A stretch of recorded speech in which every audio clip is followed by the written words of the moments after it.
ঢিঙৰ বিধায়ক আমিনুল ইছলামৰ মুক্তিৰ দাবীত নগাঁও AIDFৰ প্ৰতিবাদী কাৰ্যসূচী ৰূপায়ণ। দেশদ্ৰোহীৰ গোচৰত গ্ৰেপ্তাৰ হোৱা ঢিঙৰ বিধায়ক আমিনুল ইছলামক কাৰামুক্তি কৰাৰ বাবে নগাঁৱত প্ৰতিবাদ। প্ৰথমে নগাঁও কেন্দ্ৰীয় কাৰাগাৰত আমিনুল ইছলামৰ খবৰ লৈ পিছত নগাঁও ক্লক টাৱাৰৰ সমীপত মতিৰাম বৰা উদ্যানত এক প্ৰতিবাদী কাৰ্যসূচী ৰূপায়ণ কৰে AIDFৰ বিধায়কসকলে। উক্ত প্ৰতিবাদী কাৰ্যসূচীত অধিবক্তা আমিনুল ইছলাম, বিধায়ক ৰফিকুল ইছলাম, বিধায়ক মজিবুৰ ৰহমান, বিধায়ক আশৰাফুল ইছলাম, বিধায়ক শামছুল হুদা, চম্পক কলিতা, নগাঁও জিলাৰ সভাপতি মতিউৰ ৰহমান লগতে AIDFৰ কেন্দ্ৰীয় জিলাৰ কৰ্মকৰ্তাসকল উপস্থিত থাকে। দুৰ্ভাগ্য যে তেখেতে পাব্লিক প্ৰতিনিধি 15 বছৰৰ পৰা তেখেতে প্ৰতিনিধিত্ব কৰি আছে। গোটেই ৰাজ্য ৰাষ্ট্ৰৰ হিতৰ কাৰণে তেখেতে ইমান কথা কয় বিধানসভাত আপোনালোকে দেখিছে। সমাজৰ অৰ্ডাৰৰ কাৰণে সদায় তেখেতে মাত মাতে, কিন্তু একপক্ষীয়ভাৱে পক্ষপাতিত্বমূলকভাৱে হোম মিনিষ্টাৰ মুখ্যমন্ত্ৰী হিমন্ত বিশ্ব ডাঙৰীয়া তেখেতে চক্ৰান্তমূলকভাৱে আমাৰ এজন বিধায়কক তেখেতে ডিটেইন কৰি NSA লগাই আজি ৰাখি দিছে। আমি গুৱাহাটী হাইকোৰ্টত কেছ চলি আছে। আমি আশাবাদী কম দিনৰ ভিতৰত তেখেতে ওলাই আহিব আৰু তেখেতৰ যি কেছটো হৈছিল আপোনালোকে জানে, আৰু সেইটো কেছ নগাঁও ছেশ্যন কোৰ্টে তেখেতক বেল দি দিলে। তেখেতৰ দুটামান কথা কোৱাৰ কাৰণে সেই কথা তেখেতে অকলে কোৱা নাই, গোটেই ভাৰতবৰ্ষত কিমান মানুহে কৈছে। আজি পুলৱামা যিটো পেহেলগাম কাশ্মীৰৰ এটা চেঞ্চিটিভ এৰিয়া, টুৰিষ্ট প্লেচ, শ মানুহ হাজাৰ মানুহ তাতে ফুৰিবলৈ যায়। তাতে আপোনালোকে জানে 22-23জনকৈ আমাৰ ভাৰতীয় নাগৰিক দুৰ্বৃত্ত বা সন্ত্ৰাসবাদীয়ে তেখেতসকলক গুলীয়াই হত্যা কৰিলে। আমি চব মৰ্মাহত হৈছিলোঁ সেই ঘটনাত, আমি দুখিত সেই ঘটনাৰ কাৰণে। কিন্তু তাতে ছিকিউৰিটি লেবছ কিয় থাকিল? এই ছিকিউৰিটি লেবছৰ কথা এজন প্ৰতিনিধি নুসুধিব নেকি চৰকাৰক? চৰকাৰৰ দায়িত্ব আছিল, ষ্টেট গভৰ্ণমেণ্ট হওক, তাতে গভৰ্ণৰ আছে, LG আছে, হোম মিনিষ্ট্ৰী আছে।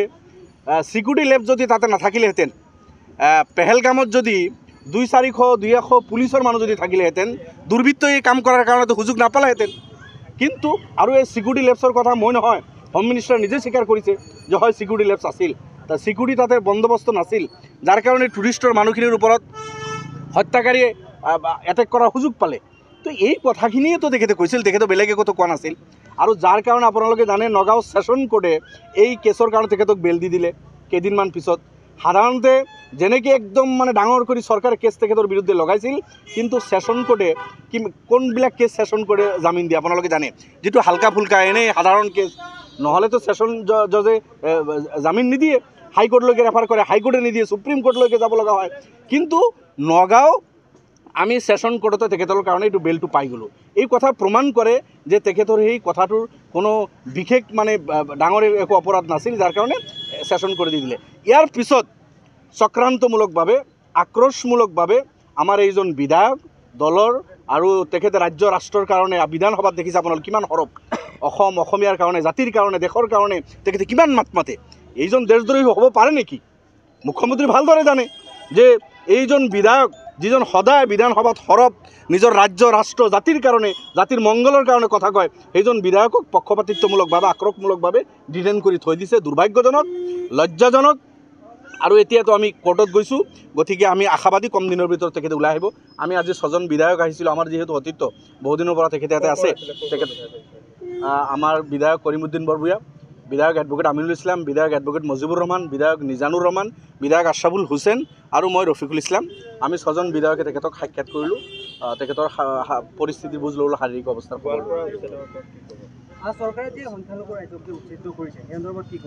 এইটো স্বৈৰাচাৰী চৰকাৰ আপোনালোকে দেখি আছে, অত্যাচাৰী চৰকাৰ। অসমতে জন্ম, এইসকলৰ মা দেউতাৰ অসমত জন্ম, পূৰ্বপুৰুষৰ জন্ম, অসমতে বিলীন হ'ব সেইসকলক ঘৰ বাৰী উচ্ছেদ কৰি ৰাস্তাৰ ভিকাৰী বনাই আছে। এটা কল্যাণকামী ৰাষ্ট্ৰ ৰাজ্যৰ কাৰণে দায়িত্ব হ'ল নিজৰ দেশৰ, নিজৰ নাগৰিকৰ সংস্থাপনৰ ব্যৱস্থা কৰা, ভূমিহীন মানুহক মাটি দিয়া। কিন্তু আজি একপক্ষীয়ভাৱে এছাম মানুহ, এটা জনগোষ্ঠীক টাৰ্গেট কৰি তেখেতে বাছি উচ্ছেদ কৰিছে আৰু এছাম মানুহক মাটি দিছে। যিসকলক মাটি দিছে আমি বেয়া পোৱা নাই, কিন্তু আন এছাম এটা জনগোষ্ঠী সংখ্যালঘু কিয় মাটি দিয়া হোৱা নাই? এফালে মাটিও দিয়া নাই আবণ্টন, আনফালে সেইসকলক উচ্ছেদ কৰি ৰাস্তাৰ ভিকাৰী বনাই আছে। মুখ্যমন্ত্ৰী বিচাৰিছে নেকি অসমৰ 1/3 পপুলেশ্যনক মাৰি কাটি ৰাস্তাত আনি ৰাজ্যখন ৰখাতালে নিব? তেখেতৰ এইটোৱে লক্ষ্য নেকি? দুৰ্ভাগ্য এইটো ৰাজ্যৰ কাৰণে। গতিকে এতিয়াও সময় আছে, মুখ্যমন্ত্ৰীক আমি আহ্বান জনাইছোঁ আপোনালোকৰ যোগেদি। আজি নগাঁও নোটিছ দিছে, বিভিন্ন ঠাইত উচ্ছেদৰ কাৰণে নোটিছ দিছে, বিভিন্ন ঠাইত মানুহক তেখেতে টৰ্চাৰ কৰি আছে। ৰাস্তাত আছে, ছাত্ৰ ছাত্ৰী আজি স্কুলত যাব পৰা নাই, শিক্ষাৰ অধিকাৰৰ পৰা বঞ্চিত কৰিছে, জীয়াই থকাৰ অধিকাৰ তেখেতে আজি কাঢ়ি লৈছে। মানৱাধিকাৰ উলংঘন কৰিছে। গুৱাহাটী হাইকোৰ্ট, সুপ্ৰিম কোৰ্ট আৰু আমাৰ হিউমেন ৰাইটছক আমি অনুৰোধ কৰিছোঁ চৌমতো কেছ লওক এইজন মুখ্যমন্ত্ৰীৰ বিৰুদ্ধে আৰু তেখেতক কাঠগড়াত থিয় কৰাই এই অসমীয়া এই গুদুৰবগীয়া গৰীব জনতাক জাষ্টিছ দিব লাগে, ইনচাফ দিব লাগে, এইখিনি কথা। নোৱাৰে তেখেতে হিটলাৰী চলাইছে। ভোটাধিকাৰ কৰ্তন কৰা তেখেতৰ অধিকাৰ নেকি? ভাৰতীয় নাগৰিকৰ ভোটাধিকাৰ তেখেতে কৰ্তন কেনেকৈ কৰিব? মন গ'লে এটা কথা তেখেতে কৈ দিয়ে। গতিকে মুখ্যমন্ত্ৰী ডাঙৰীয়া, আপুনি ভোটাধিকাৰ কৰ্তন কৰাৰতো মালিক নহয়। এইসকলতো ভোটাৰ, আপোনাৰ ভোটৰো যিমান মূল্য এইসকলো ভোটাৰৰ সিমানখিনি মূল্য। আপুনি ঘৰ ভাঙি দিছে, তাতে বাঁহৰ তলত থাকিব এইসকল, তাতে টেণ্টত থাকিব, আপুনি ভোট কাটিব নোৱাৰে।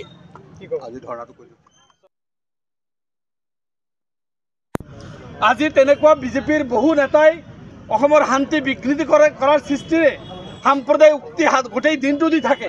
তেখেতসকলে এনেচেত নাহে, তেখেতসকলে সম্প্ৰীতি বিনষ্ট কৰাত নাহে। কিন্তু আমাৰ বিধায়ক ডাঙৰীয়াক অন্যায়ভাৱে যি আজি বন্দী কৰি ৰাখিছে, কাৰাবন্দী কৰি ৰাখিছে, সেইটোৰ বিষয়ে প্ৰতিবাদী ধৰ্ণা কাৰ্যসূচী লৈছোঁ। আৰু চৰকাৰক আমি ক'ব বিচাৰিছোঁ যে আপোনালোকে ইমিডিয়েট বিনা চৰ্তে তেখেতসকলক যিখিনি আপোনালোকৰ অফিচিয়েল কাম কাজ সেইখিনি সম্পূৰ্ণ কৰক আৰু তেখেতক মুক্ত আকাশৰ তলত আহিবৰ কাৰণে অৱকাশ দিয়ক। আৰু একেটা অৱস্থাত আপোনালোকে নিশ্চয় জানে যে গোটেই অসমত 26 নিৰ্বাচন স্বাৰ্থত যি ধৰণৰ ইভিকশ্যনৰ কাম আৰম্ভ কৰিছে, যি ধৰণৰ অন্যায় অত্যাচাৰ বা ইভিকশ্যনৰ কাম আৰম্ভ কৰিছে, কৰবাত বেদীপট্টাৰ মাটি, কৰবাত ৰেভিনিউ ভিলেজ ৰিভিনিউ কৰা, কৰবাত মানে আমাৰ কিছুমান লেণ্ড যিবিলাক ফৰেষ্ট লেণ্ডত নাছিল, ফৰেষ্ট নটিফিকেশ্যন কৰি তেখেতসকল উচ্ছেদ কৰা। 26ৰ আগত তেখেতে কৈছে, কালি মুখ্যমন্ত্ৰীৰ বক্তব্য আপোনালোকে নিশ্চয় শুনিছে, মুখ্যমন্ত্ৰী ডাঙৰীয়াই এইটো আগ্ৰাসন বুলি ক'ব খুজিছে যে এইটো আগ্ৰাসন অসমীয়া জাতিৰ প্ৰতি আগ্ৰাসন, ভাবুকিৰ সৃষ্টি কৰা বুলি তেখেতে কৈছে। এটা কথা স্পষ্ট, কেতিয়াবা তেখেতসকলে এই কথাটো কৈ থাকে যে এইটো মোগলৰ শেষ ৰণ, কেতিয়াবা কৈ থাকে এইটো শৰাইঘাটৰ শেষ যুদ্ধ, এইবাৰ আকৌ নতুনকৈ এইটো অসমীয়া জাতিৰ প্ৰতি আগ্ৰাসন বুলি কৈ তেখেতে 26 নিৰ্বাচনী বৈতৰণি পাৰ কৰিব বিচাৰিছে। আমি সৰ্বভাৰতীয় সংযুক্ত গণতান্ত্ৰিক মৰ্চাই এটি স্পষ্টভাৱে কণ্ডেম কৰিছোঁ আৰু অসমত শান্তি সম্প্ৰীতি বজাই ৰাখি সকলো জাতি জনগোষ্ঠীৰ মাজত ভাতৃত্ববোধ ঠিক ৰাখি কেনেকৈ আন্তঃসম্প্ৰদায়ত সদ্ভাৱ ঠিক ৰাখিব পাৰি সেইটো বোধ বেছ কৰি অসমৰ শংকৰ আজানৰ দেশ ইয়াত শান্তিৰ পৰিৱেশ সৃষ্টি কৰক, এইটো বোধ আমি জোৰ দিব বিচাৰিছোঁ।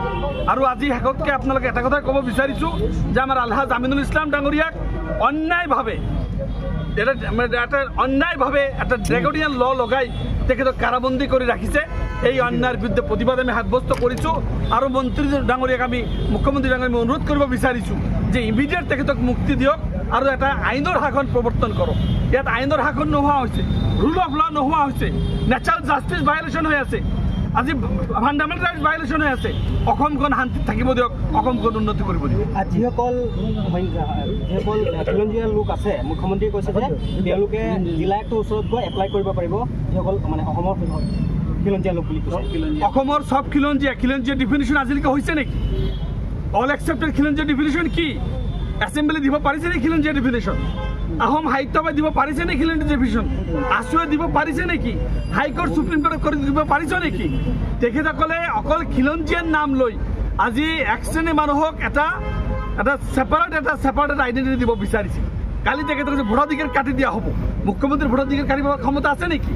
আজি এই কথাবিলাকৰ জৰিয়তে এটা সাম্প্ৰদায়িক বিঘবাস্প বিয়পাব বিচাৰিছে। এই সাম্প্ৰদায়িক বিঘবাস্পৰ জৰিয়তে 26 নিৰ্বাচনী বৈতৰণি পাৰ কৰিব বিচাৰিছে।